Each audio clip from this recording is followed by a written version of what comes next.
Never ডিসফেম each other, একে অপরের দোষ খোঁজো না। আমাদের সমাজে কিছু লোক আছে নিজের দোষ দেখে না, খালি অন্যের দোষ দেখে। আছে না নাই?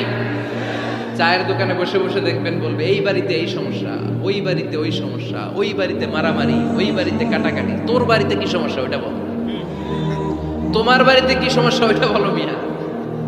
আছে না এরকম? এই হুজুর ভালো না, এই সমস্যা, ওই হুজুরও ভালো না, এই হুজুরও খারাপ, এই হুজুরের এই সমস্যা। তুমি হুজুরের কি সমস্যা? তুমি হুজুরের কি সমস্যা আগে জাতির কাছে ওইটা বলো। আগে নিজে ভালো হও, নিজে ভালো তো জগৎ ভালো। যেন খবরদার অন্যের দোষ খুঁজবেন না, এটা খুব বাজে একটা স্বভাব। খালি অন্যের দোষ খুঁজবে। যে নিজে নিজের দোষ খুঁজতে পারে, যে নিজে নিজের সমালোচনা করতে পারে, সে সবচেয়ে বুদ্ধিমান। কারণ অন্যে কি করছে এই ব্যাপারে আপনারা ধরবে আল্লাহ। কথা বলেন না কেন? আল্লাহ আপনাকে ধরবে আপনার কি সমস্যা, আপনি কি করলেন, শুধু ওই ব্যাপারেই আপনি জিজ্ঞাসিত হবেন। খেয়াল রাখবেন, সবচেয়ে খারাপ হচ্ছে সমালোচনা। সবচেয়ে খারাপ কি? তারপর কিছুটা ভালো যেটা, সেটা হচ্ছে আলোচনা। সেটা কি? আলোচনা। সবচেয়ে ভালো হচ্ছে আত্মসমালোচনা।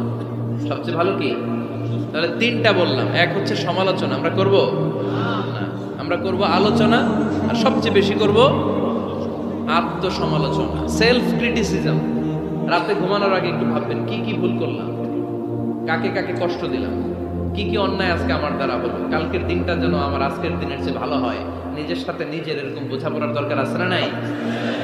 আমরা যেন আত্মসমালোচনা করি ফরিদপুরের ভাইয়েরা, অন্যের দোষ যেন না খুঁজি।